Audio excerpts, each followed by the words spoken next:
Mangos. I'm so happy you're here. I have a lot of things to ask you. For starters, your name is Diamonds, right? That's right. Where did that name come from? I mean, anybody who's ever tried to like name a band will tell you that it's like a horrible process of like, you know, you have like lists and lists and lists of names, and you have to imagine all these different things, like what is it going to look like on paper or on a whatever a record cover? What's it going to look like on your socials? And unfortunately, I actually didn't think about all those things, but after a while, I kind of just came up with diamonds and kind of writing it in a specific sort of a way and sort of having playing with different fonts and things because I was at the time wanting to just have something really like clean and slick and shiny and like very sharp. I kind of quickly realized shortly after naming the band that it's like virtually like ungoogleable, and like unfindable in social media. And hey Mario, and hey Dave, and so, but I just kind of stuck with it and left it. Hmm. I'm the worst when it comes to like, marketing and branding and all those kind of things. I know everyone says that, but I really truly am awful at that kind of stuff. So. It's kind of findable though on IG, Is you it? Okay. know. I'm glad. I'm glad. Yeah, I feel. A favorite movie that you can watch on repeat. I can watch Lost Highway by David Lynch. I can watch that all day long. Just, I don't know why. It doesn't have a really linear plot, if you've ever seen it, but it's just sort of beautiful to look at. I could watch it and like do something, like fold my clothes or something. So. Favorite artist or band? I wouldn't be doing anything I'm doing. I don't know if it weren't for like Trent Reznor and Nine Inch Nails. Radiohead is a really big influence. I love the Cocteau Twins. The Cocteau Twins is not the way you say it. It's Cocteau Twins. Just like post punk and like dream pop and like sort of darker, sadder stuff. Favorite holiday? Halloween. Really? Yeah, yeah. Like pretty Favorite? one note over here. Yeah. Uh-huh. A lot of my friends in my like social group are gonna tell you that, I think, a lot. I have a 6-year-old now, and so before I had him, I thought Christmas was really lame and commercial and kind of overrated. But it's really fun to when you have children. It's like you enjoy all these things all over again that you thought were previously not that cool. Yeah, that's true. My kids. Yeah. The kids go ham for Christmas. Yeah. We've all been spending time in quarantine. How would you say you've been spending that free time, specifically like your downtime in general? If you were to ask my partner, she would tell you that I don't take any downtime. Any downtime I spend with my son, but I'll put him to sleep, and we'll put him to sleep, and I'll be like at my computer working on music or doing something. So I'm pretty addicted to the things that I do. I mean, hopefully people are like this in life, right? Where it's like the thing that you need to pay your bills, you're also really into, So I'm pretty lucky. I'm pretty lucky in that I'm actually interested in a lot of the things that I do, to whatever, to pay rent and buy groceries and things. So it in many ways, I mean, I know might sound like a pretentious answer, but in many ways my hobbies, there's a big blend between my hobbies and my job. I'm very lucky for that. Even when I don't need to be working, I'll be working on stuff. But I would say downtime will be earlier this morning before I took my son to his play pod. We walked around the block. I spend time with him, and we just sort of do stuff. So going into your music and your brand, Yeah. something that I noticed when I was going through your Instagram was that like 99 0.9% of your pictures are all like black and white and gray, like blurry, smoky, faded. And I thought that was so cool. Like the whole thing, going through it is so pretty. Thanks. Was that on purpose? Like doing that kind of aesthetic? It's hard because you start something and you don't really, and then you feel kind of like, oh, should I stick with it? Sometimes I'll do something like if it's something very special, a new record or a new song or something that's a tour announcement. I'll go really, I'll change it up and I'll go color. But I just thought it was, there's so much. The world is so colorful, right, and so vibrant and so neon and in your face all the time that even though I wonder whether a place like Instagram is even for this, but I thought it'd be nice for somebody looking at my page to just to kind of see some unity, especially on the gallery. I think this is something that a lot of people think about, probably too much, but when I started the band, I got kind of married to this kind of monochromatic feeling, this sort of black and white, feeling. And sometimes it feels limiting because there's things I want to do, and I'll make like a beautiful piece of, what I think, is a beautiful piece of art or something, and then I'll take a great picture, and then I'll change it to black and white, or I'll make it grayscale, or I'll kind of mess with it, or I'll do the kind of diamond-y things. I'll like wash it out, and I'm like, that's not as cool. So those are the times when I'm like, did I kind of trap myself with this? But a lot of other times I like it, and maybe I'll make up for it on another page or whatever. So But I mean, even if you have it was like, definitely conscious. yeah, like even if you have a picture that is not the same as the rest of it, even scrolling through it, it's still, it gives you that feeling, that like Mm-hmm. diamonds vibe in a sense. That's kind of how I Mm-hmm. felt, going through Cool, it. cool. Thank Um, you. so you are a singer, correct? Mm-hmm. How long have you been singing for? I went through this period when I was in college and before that when I was in high school, where I'd get these really kind of severe panic attacks, and I was an actor at the time. I wanted to be an actor, a stage actor, and hopefully one day a film actor. But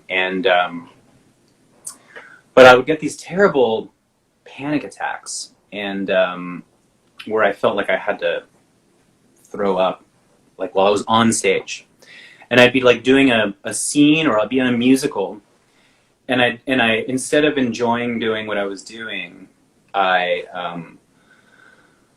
would be counting down the lines, or counting down the seconds of the whatever song I was having to sing, and to like get off and go and just be away from people, and so it was really bad, and I had to kind of go to therapy and get medication and do all these things, and that was a time when I had sort of decided that, I was already in love with music, but I had decided that I wanted to be like a producer. I wanted to make records, or wanted to be kind of more behind the scenes because I was so scared.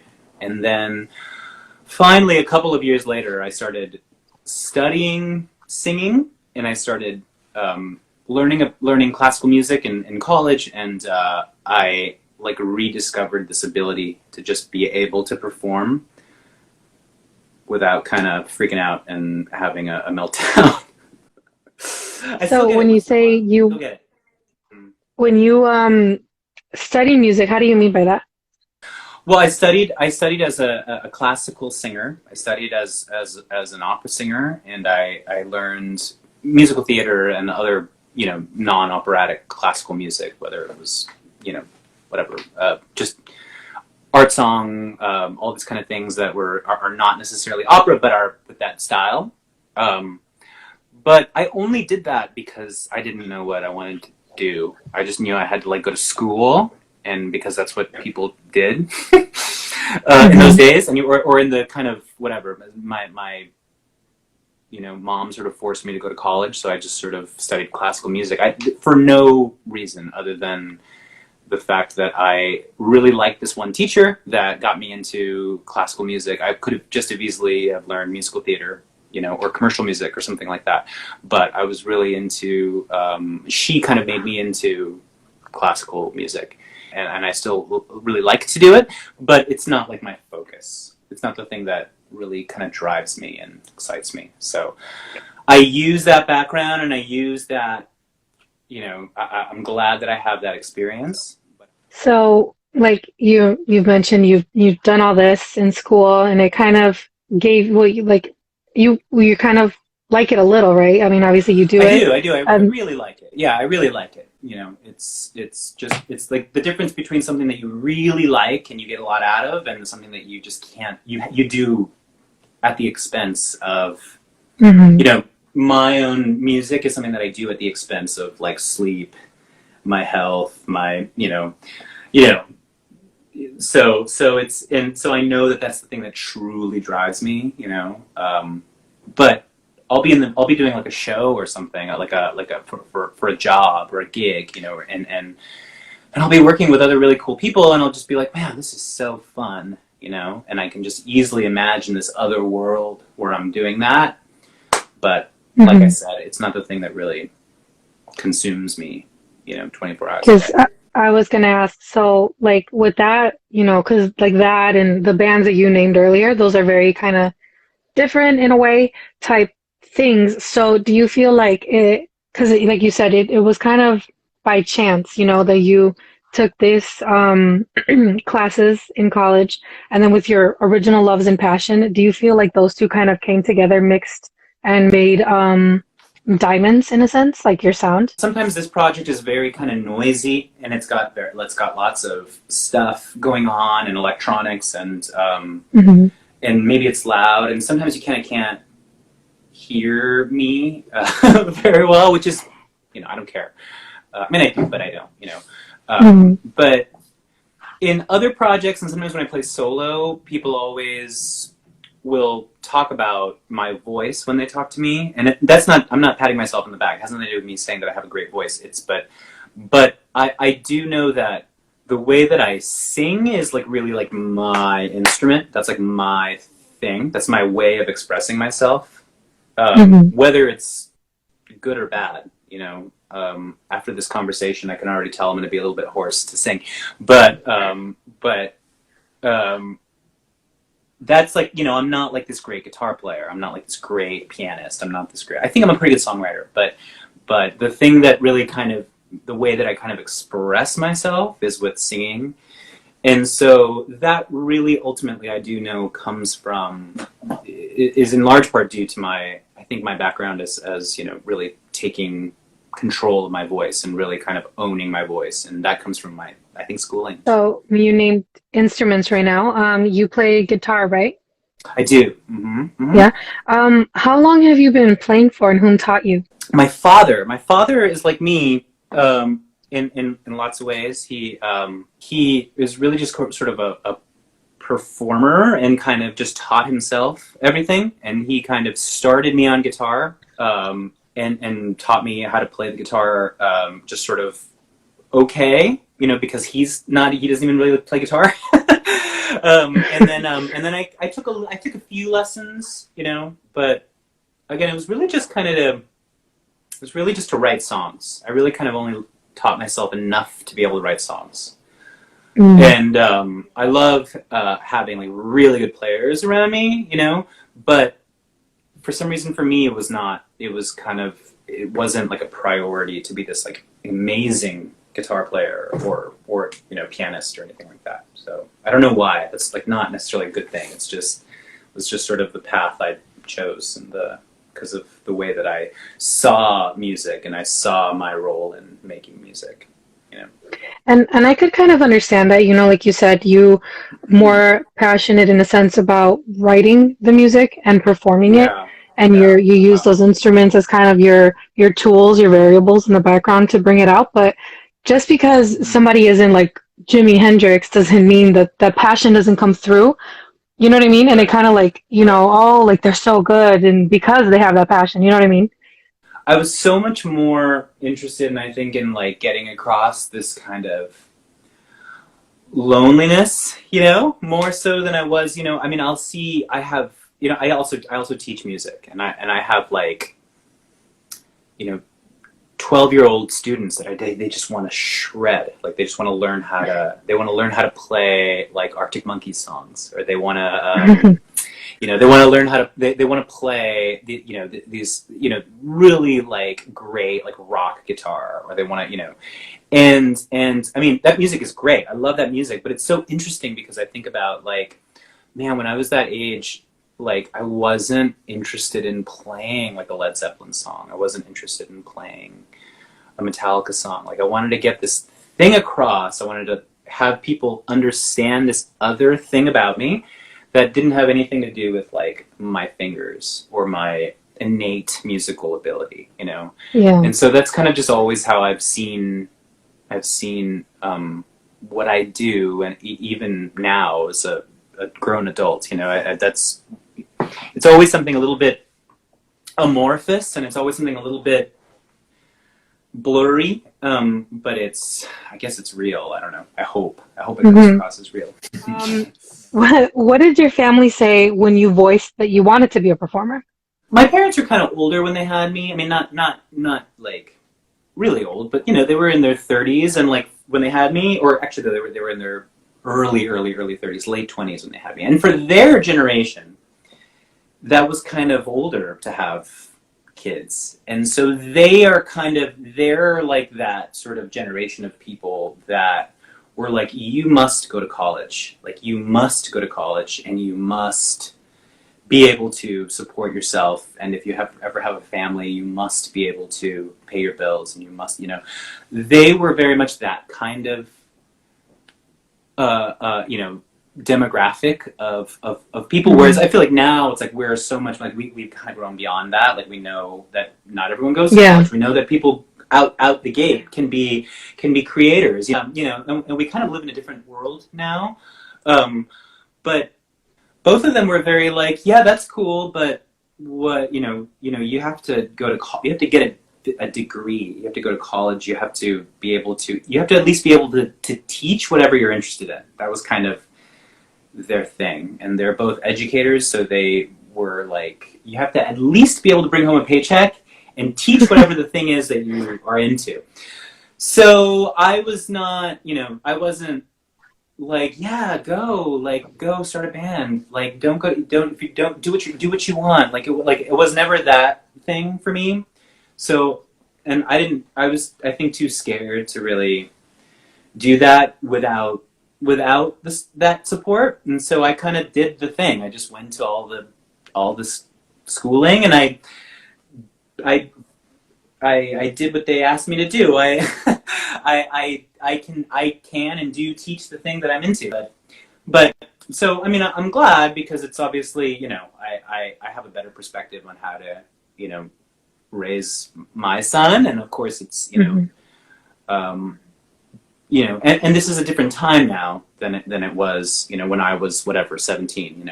It's also really cool being able to teach people, and to be able to do a lot of I like I said earlier, I enjoy a lot of the things that I do for money. And Hmm. so in many ways, I'm glad that I got like the education I got, so that I can, do the things that I do. However, they were like supportive of me and not at the same time. It's a weird, I know it's like a hard it's a hard question to answer, because it was like oh yeah, cool, but what else are you gonna do, kind of a thing, Hmm. the way that they were, so And that's not bad advice either. I feel like because I'm a parent right, too now, and I feel like when I hear that, I'm like, well, that's really good advice. Like you do what you want and stay passionate and stay in your realm of what you want to do, but stay smart about it in a sense, and kind of right, be, right, like careful in a way, like something to fall on, plan B. Yeah, that's right, really good right, advice. Your right. parents, yeah, Yeah, yeah, but they did what they could with what they knew. And they were never like, oh, you can't do that, or they were never trying to push me to, be a lawyer or something, if because they could plainly tell that I, wasn't interested in that. So they were very loving, but but they also weren't like stage parents. You know what I mean? They weren't full Hmm. support what I wanted to do, you know? So that's, yeah. So speaking of, your love and your passion, what would you say your sound is? What would you say the sound of Diamonds is? You know, much to sort of my own like dismay sometimes when I'm trying to describe myself to people, or when I'm trying to brand myself, or when I'm trying to like get people to notice me or get on certain shows or get, you know, whatever. It really does change. I mean, it's the closest thing I could say is that it's basically a post-punk, you Hmm. know, a post-punk dream pop project. Um, but I don't know that it always comes across that way. Sometimes I write songs that feel straight up folk. You know what I mean? Like straight up, like something totally not, you know, not my normal, you know, thing.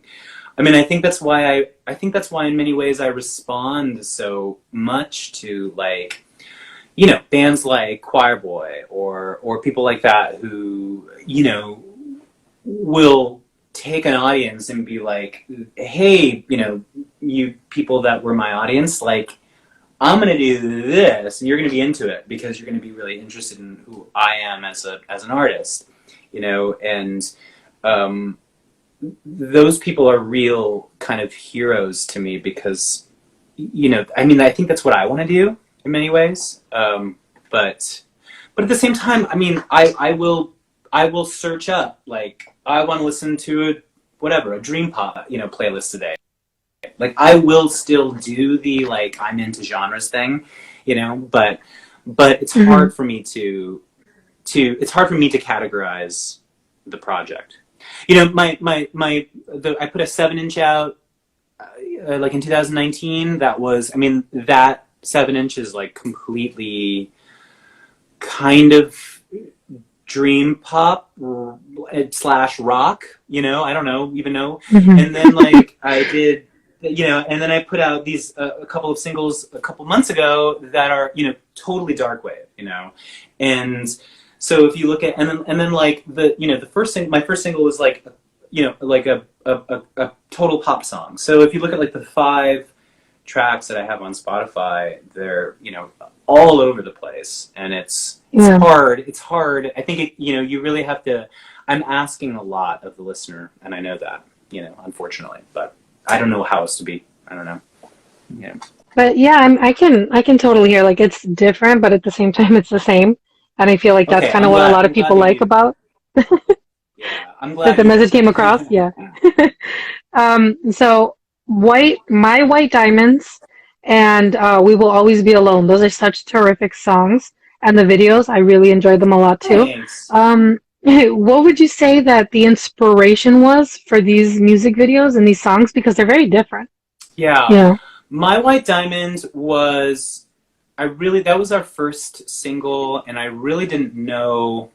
I didn't know. I knew we wanted to make a video. We were making a video with this really terrific director, production guy, and he's gone on to have this great career. He does things for like Marvel and things like that.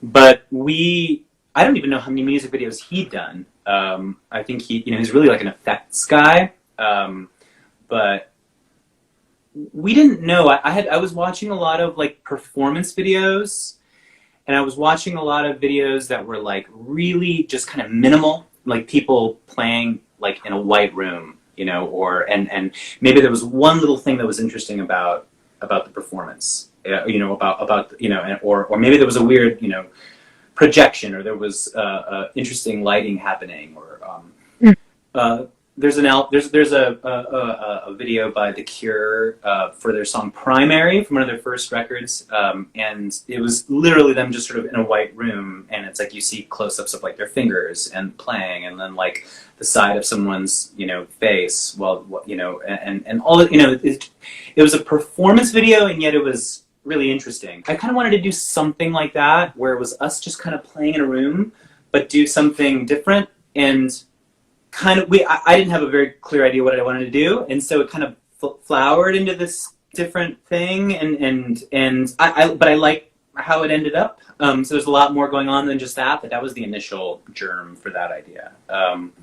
For "We Will Always Be Alone," I had this idea. The story is kind of in my mind is sort of specific, but we thought, how can we do this with my friend who directed it? We thought, how could we do this in a way that is interesting to do, and not be kind of cheesy about it. And it was we thought that the coolest thing to do would be to get kids to act this part, to act these parts, to act all these little parts out, and Mm-hmm. it would also make it a lot more scary and kind of heart wrenching, because it was a song about, for me, it was like a little bit of like a song about like xenophobia and a song about prejudice and a song about a lot of things that were kind of worrying me at the time about like the country and whatever, and Mm-hmm. so to put it, to make it be acted out by children seemed to be really like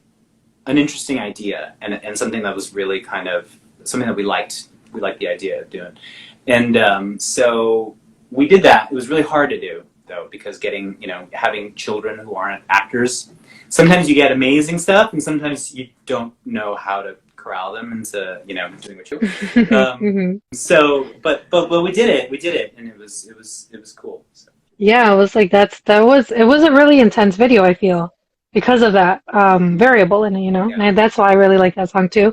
Another one of your songs, a recent song that you released, "We Share Blood," is also a good one. It's one of my favorites. Can you share a little bit about the thank you. inspiration for that song? Yeah, my friend wrote the bass line. My friend who's on that track wrote the bass line, and he was like, "Yeah, I have this bass line, but I don't know what to do with it." And it was just like it was haunting me. It was just like haunting me. Like I would be like rocking my kid, who was just a couple years old, a couple months old at the time. I'm trying to remember the timeline, but I remember distinctly. I remember like rocking my child to sleep one evening, and this bass line was just going in my head, and um, I just kind of, the way that I write songs is that sometimes they make sense, and sometimes they're about my life, and sometimes they but in another way they almost never do. I'll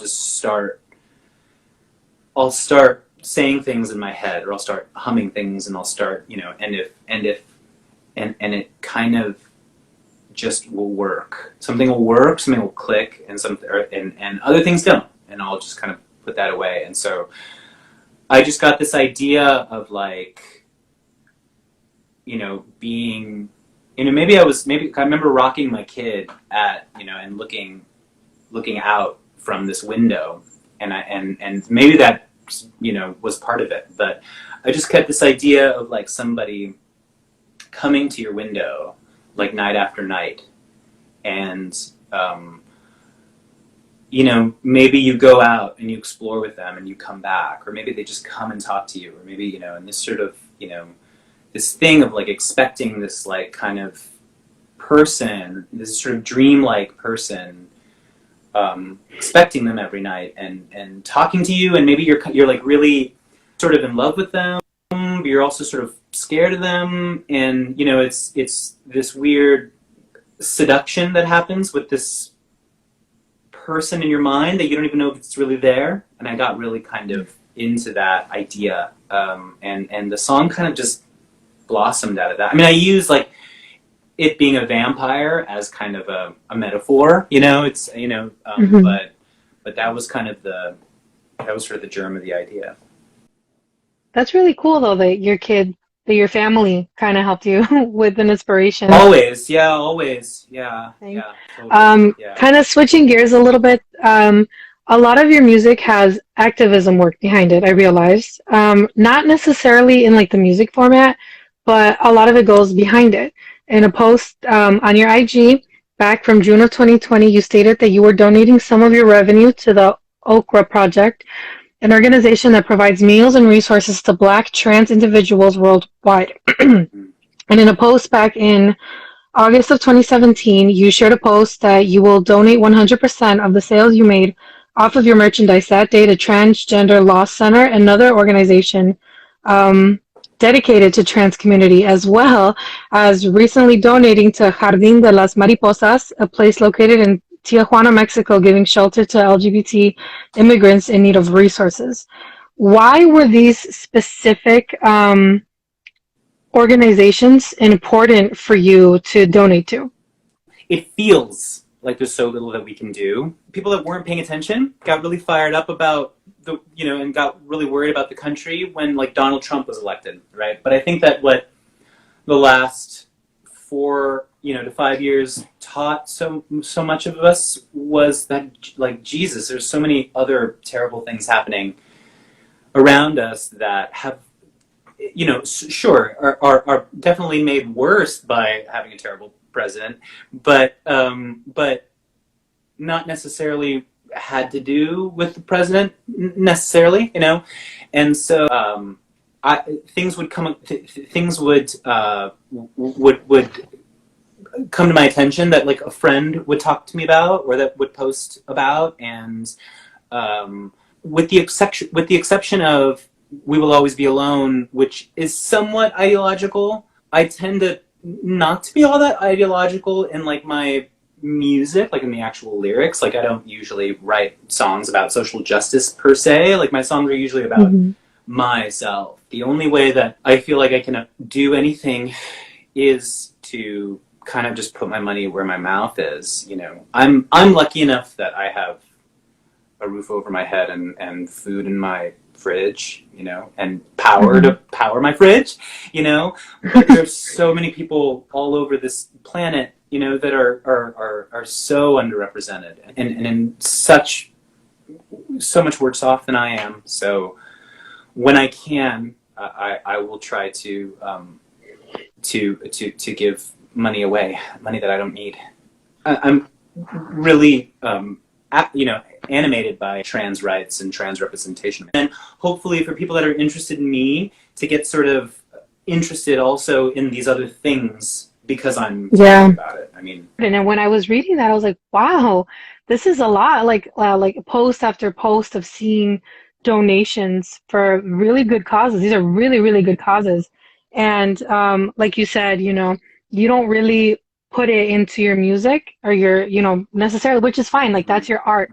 But you found a branch, like these individuals found a branch to kind of share their activism in a sense, like more representation and kind of put it out there. And you found a branch, also with kind of like I guess, statistics that you put out for your fans to see on your IG, like that was your way too of activism. And that's good, like you said, it doesn't feel like there's a lot, but that is a lot, with just donating and we're just speaking about it.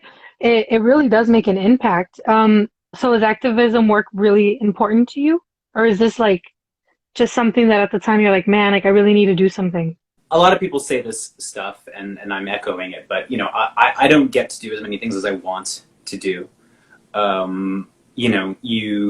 week goes by and you realize, oh, I've got like this project to do, that job to do, I have to cart my kid around to this, I have to teach these students, I have to show up for that, and oh, I thought I was gonna like do volunteer work, but I didn't, you know what I mean? And so a lot of people will say stuff like this, and I mean it's legitimate, because life happens and people get really busy. But if I can spare money, even if it's whatever, $10, $15, $20, that adds up if me and a few other people are doing something, and it is important to me. I'm a musical artist that is really interested in activism, and my partner is too. She's a no waste hairstylist. And so, right before the shutdown, at her salon, we would organize these events together, and I'd do music stuff for her, for her events, and she would throw these events and have all these things, and then we would donate whatever we got to whatever the cause was that month that we felt we should be helping. And so, I guess it's one of those things where you live with somebody, you kind of feed off of each other, and so yeah, it's kind of important in our house, and it's important in with what we do. So when you have this too, when you have a child too, you get freaked out, you get really scared, because it's like we're not gonna we're not going to have to deal with this. They're going to, Yeah. they're not, I know that's a really cliche, like parent thing to say, but that it makes you more scared, in many ways, Yeah. when you're gone, it's Mhm. like they have to pick up all these pieces and figure out how to deal with the country that they're living in, the way that we do based on the way that our parents behaved, so it kind of makes it feel more urgent. Totally. And that's so cool. Like both of you have your respective platforms in a sense, and Yeah. you guys have things you're very passionate about, and it comes together, and it's even more, you know, Right. more awareness and things like that. I know that this interview is not about politics in a sense. It's about your music, but because you brought up the previous administration, and many could argue, and many would be right, that with things with the with what like environment, things of like handling the pandemic, things of like immigration and racism, that individual did not handle it well at all. Many would argue, Right. and like I said, many would be right. Do you feel like, besides music, because like you said, it's a part of you, it really is, and so is this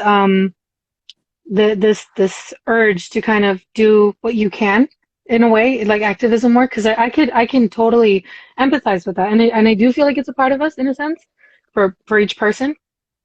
Do you feel like on your own you're kind of a political person? Or do you feel like it's Yeah. more like the specific thing is what you know what I mean? Because you can care about LGBT rights, you can care about trans rights, black trans rights and BLM, but it doesn't have to be political. And sometimes it can mix like that, but some people only focus on that. So do you feel like you're kind of political as well? I think a lot of people became more political, were really just so sort of animated by this last president, and so and I was one of them. I became a politics junkie, Hmm. and it was everything that I read, everything that I listened to, everything, I the way that I look at politics, I think this is why I would be a horrible politician, but the way that I look at politics is I try to make it an extension of what my values are. You know what I mean? And like you said, I'm pro BLM, and I'm pro trans rights and trans visibility and all these kind of Hmm. things. And that's because of the way that I see the world. I believe in being an empathic person where everybody feels heard and seen and represented in this country. And so if an administration or a politician or a policy comes into play that supports that, I would be pro that, and if it doesn't support that, I would be against that. And so that's kind of really all that I'm interested in. I'm not, I don't sit around and I'm not sitting around and being interested in politics for politics' sake. I mean, I think it's horrific. But that's really good though. Like like I said, your platform and kind of using it, even if you just spoke up about it, you know what I mean? Yeah. Because there's a lot of people that give, there's a lot of people that give what they can, and and kind of voice it so that encourages others to do it too, Yeah. you know? Yeah. And Yeah. I agree, yeah, it's very important issues, Yeah. and I'm like and I agree with you, like it doesn't really come through your music, through your art per se, which is not a bad thing, because there's a lot of activists whom have that platform and that they use it because that's their passion. That it wouldn't be authentic, you know what I mean? Yeah. It wouldn't be Yeah. fair to the specific artist if they try to be something that didn't feel like they could omit, but they can find Right. another way, to kind of Right. Right. to be a part of the cause, which I think that was one of the best things that I read, going through your, like listening to your music and your videos and kind of going through your social media. That's like one of the best things I think for an artist to kind of. Yeah. And so many people are, you live in Chicago. Hmm. Is that right? No, I remember. Yeah. Yeah. Yes. And I live in LA, and I live in LA, and we live in these sort of very like blue, sort of progressive places, Yeah. and even though it's all really noble and good, and people are really I believe on the right side of whatever morality and history and all those kind of things. Um, there's a lot of there's a lot of people that just kind of do things because somebody else told them they should, or because they're just they're just watching CNN, or they're just, and so there's a lot of kind of performative kind of meme activism. There's a lot of Instagram activism, and, and so, and I happen to think that not all of that is bad, because especially if it's with the right intentions, in mind, but I think that's why I like to not show, but I like to actually give, a little bit of cash, away, Hmm. and show that this is how you can do that. And I don't necessarily go on and on about in any posts or anything, or about what I believe people should be doing or what I believe people should be believing. I do it sometimes, but mostly I'll just be like, hey, I made this song, like, on this day, I'm gonna give all my money to that, and if you guys want to help me do that, you can. And so that to me feels a little bit more authentic, and that, Hmm. that is a form of action, even if at the end of the day I gave $30 away, that's a form of action to me, and it's a little bit more like, it's a cliche, but our actions, speak louder than words. So yeah.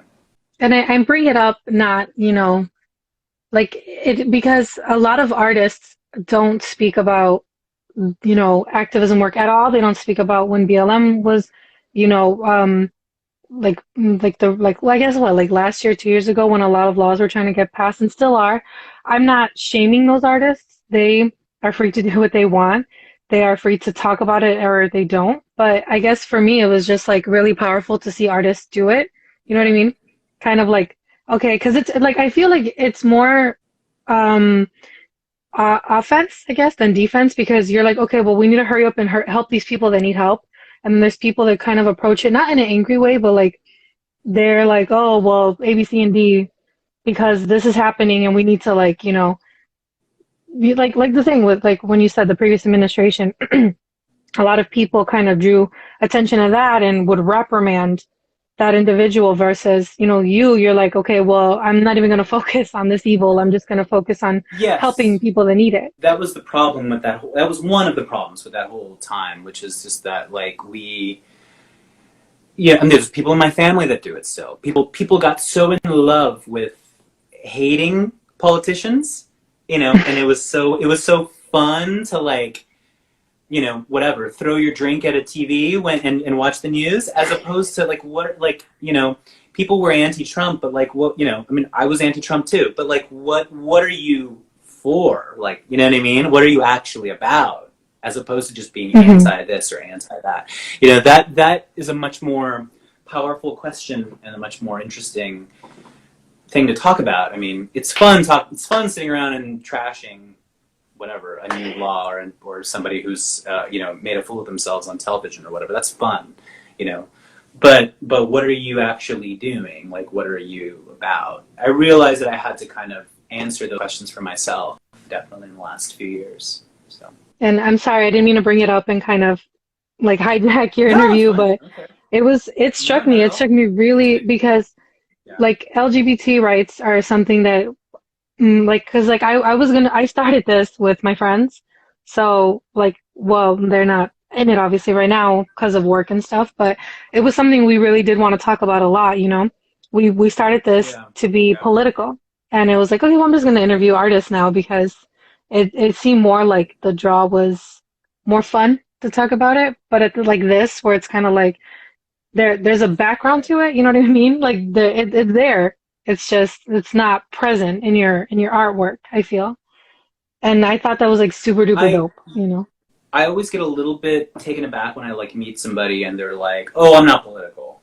Like, I don't know what you're talking about. Like, I'm not political."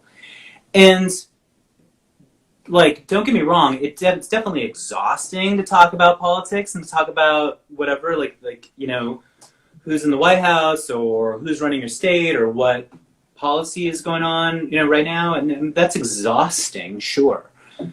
But it always feels to me like people kind of have blinders on, and it's valuable to know, things that happen at kind of a political level can have small implications on our daily lives. And it's valuable to know why and how that happens, I think. So Really quick sure, question, sure, speed round. If you absolutely. could play with anybody, dead or alive, who would you play with?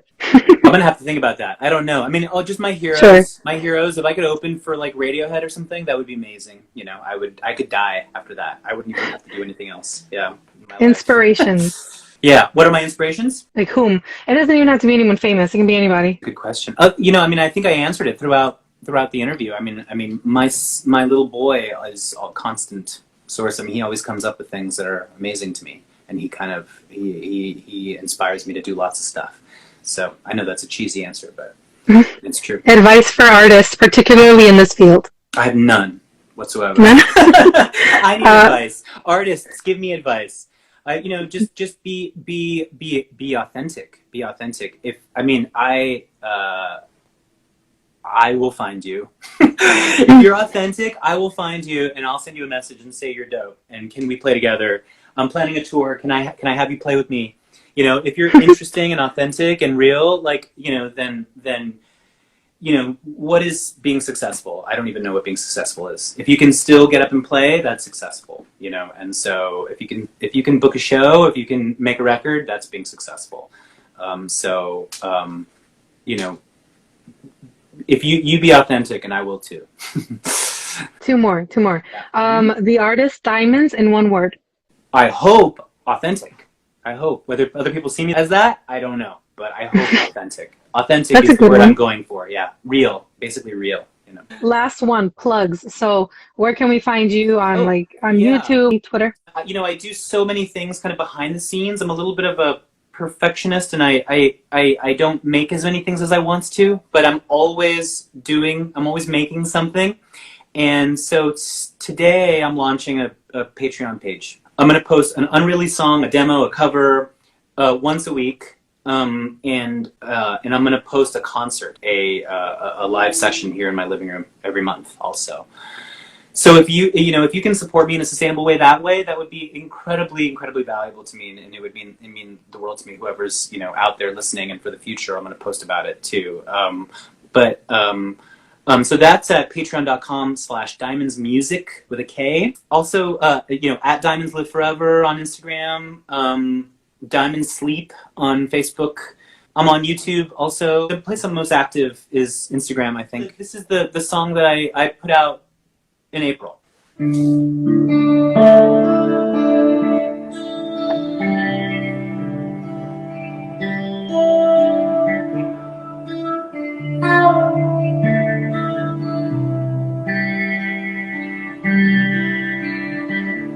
I found a baby in the woods. He had a mark upon his belly. I wondered what I had to do. I wondered how I got so lucky.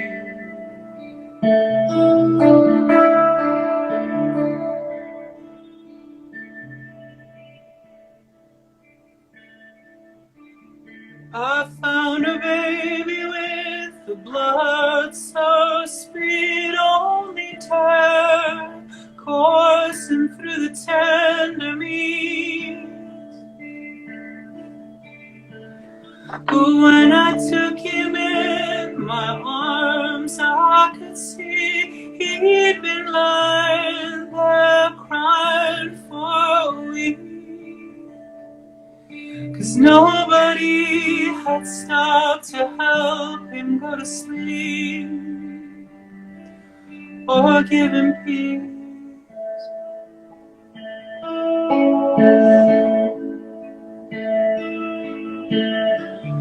I found a baby, only God knows why I should drown him in the water to keep him from prying eyes when every sorcerer is clamoring for a child so fine. What can I Pretend he's mine. It seems our lives should be combined.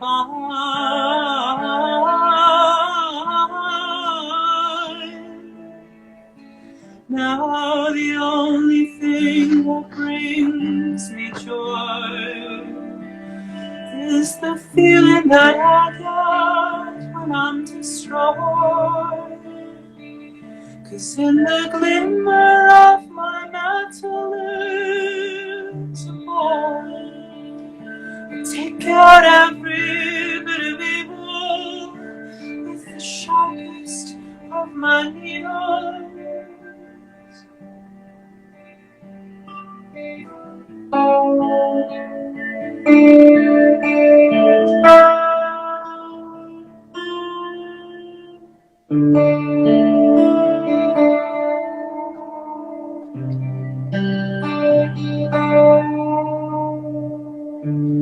I found a baby in the woods,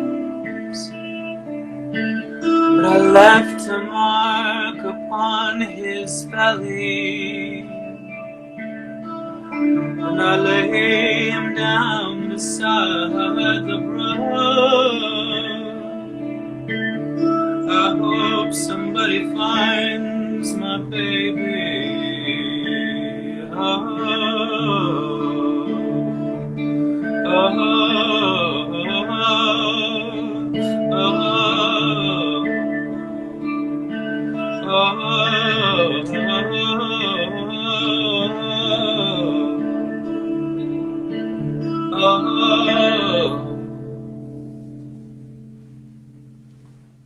Yay! Thank you Thank you for so having much. me. That was so great. Thank you so much You for having said, me. what was your Facebook name again? Facebook.com/diamondsleep. So, Sleep. Okay. I just mm-hmm, want to make sure. mm-hmm. But that was really terrific. I really do enjoy your music. I'm not just Thank you saying so that much. because you're here. I really was a fan, Thank a new you. fan now. Thank you. What was the name of the app you had? Or Oh, the Patreon. It's on Patreon. It's a Patreon? subscription page, and I'm gonna really be kind of putting time into that. And thank you so much, guys, for listening, and you know, giving lots of giving the people that sign up for that lots of music and lots of stuff to kind of chew on and have in their ears as they live their lives throughout the week. So thank you Well, so thank much for you having me. Thank so much. you. Yeah, thank you so much for being here, and I hope you have a terrific rest of your day in Los Angeles. You too. You too. Have a good one. Bye. Bye, everyone. Thanks for Thank you. listening. Bye.